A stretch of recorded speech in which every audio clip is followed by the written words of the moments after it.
Hello everyone and welcome back to another session of Elden Ring PvP and another weapon showcase. Today we're taking a look at the Envoy's long hammer. This is a weapon that is very underestimated. People see this weapon and they see the meme.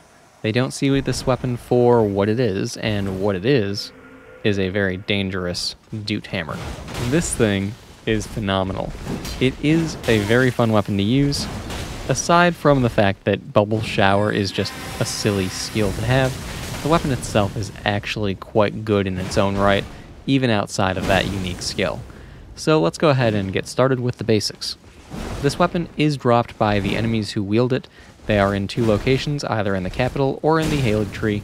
The easiest farm for the weapon is the one in the capital, so with that said, you'll have to do it before the capital turns to ash. You cannot do that farm in the capital. Once that happens, at that point you're stuck farming it in the Halig tree, and with it being a 4% drop rate, you're going to want the farm to be as easy as possible, because it is a rather low drop rate and will require a good bit of luck to get this, so good luck. Now, the weapon requires 23 strength and 11 dexterity to wield, along with 18 faith. It weighs 9.5 units, and it has Bubble Shower as its skill. Bubble Shower is what you are stuck with because this is a somber weapon, and that's a good thing. At plus 10, it has a physical base damage of 294, a holy base damage of 191, a C scaling in strength, D in dexterity, and B in faith. Now, this weapon is so much fun to use, and Bubble Shower is definitely a big part of that, but honestly the moveset is another reason why this thing is so enjoyable.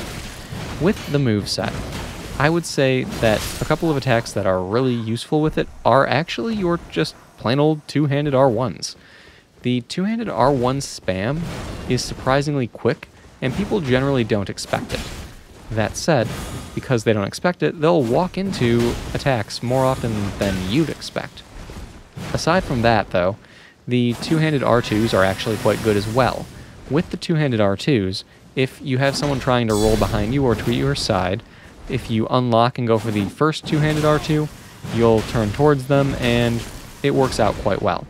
Aside from that, though, the attacks all have a good bit of hyper armor, so if you end up using that first two-handed R2 as bait and go for a charged follow-up R2, people don't expect that either, and they run into it all the time. So, with the hyper armor and with the damage it has, this weapon is dangerous, even without the skill. Other pros of the weapon, of course, would be the fact that it does have some decent wide swings with a large majority of its attacks. The crouching and rolling attacks are a nice wide swing, the R2 attacks are a nice wide swing, and those are very beneficial to use. Aside from that, though, damage on the weapon is pretty great. It's got a pretty high base damage right off the bat with the 294 physical and 191 holy, and then that in combination with the C in strength and B in faith for the scaling means that this weapon's attack rating can really get up there. With my build, I ended up having just over 850 for my attack rating, so needless to say, it's pretty darn good on the damage front. That all said, of course attack rating isn't everything, motion values do come into play as well, but there's nothing terribly unique going on with the motion values with this weapon in comparison to the rest of the class. So, with that said, you can pretty much take the attack rating at face value when comparing it to other weapons in the Great Hammer class. Now, the skill of the weapon. Bubble Shower, it's great. We all know that it's great. It's what makes this weapon a meme. We've all seen the videos of people using this in ganks. We've all seen the videos of people using this to just completely melt bosses. That Placidusax video where this weapon just completely destroys it, that's awesome. It's great. You'll love to see it. In PvP, it's also a very, very valuable skill. With those bubbles, typically you'll see, on my build at least, the bubbles deal around 230 damage per bubble.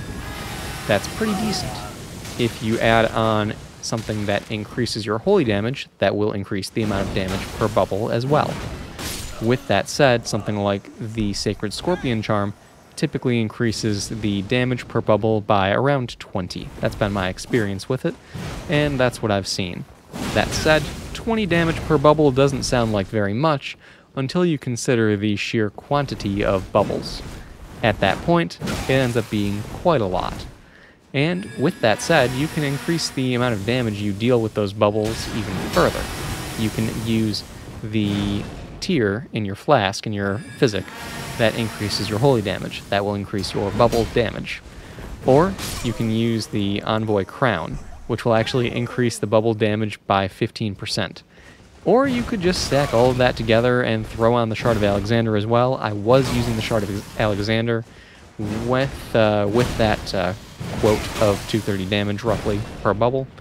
So keep that in mind, but you can throw on all of those things together and just destroy everything in the world. It's phenomenal, it's great, and to make it even better, the skill has a decent bit of hyper armor on it too, so you can even trade hits with it. What's not to love? Now, that all said, there are a small selection of cons to the weapon. First off, it is a great hammer, so it is a little bit slow. That said, with the moveset it has, it's actually not that bad. The one-handed and two-handed R1s, like I said, they do swing a bit faster than what a lot of people would expect. So that's a really good thing. And then that in combination with the hyper armor makes it not that big of a deal that the weapon itself is a bit slow. Aside from that though, the other big issue with it is that a number of the attacks are pretty telegraphed. Because they are telegraphed, it does make it a bit easier to dodge.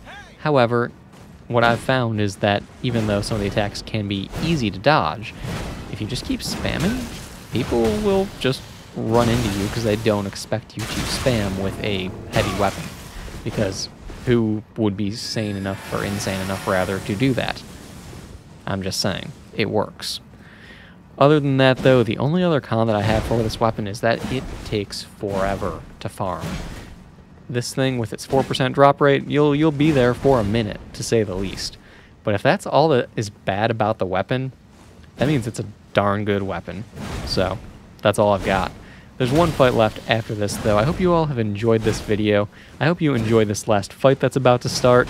It was quite satisfying, to say the least, but anyway. If you enjoyed the video, then please do all the YouTube things for me, you know, like, subscribe, all that good stuff. Leave a comment. Tell me what you thought about this weapon if you've used it. Do you like it? Do you wish you could put Bubble Shower on every single great hammer in the game? Because I sure do. Anyway, thank you all again for stopping by, and I'll see you all next time.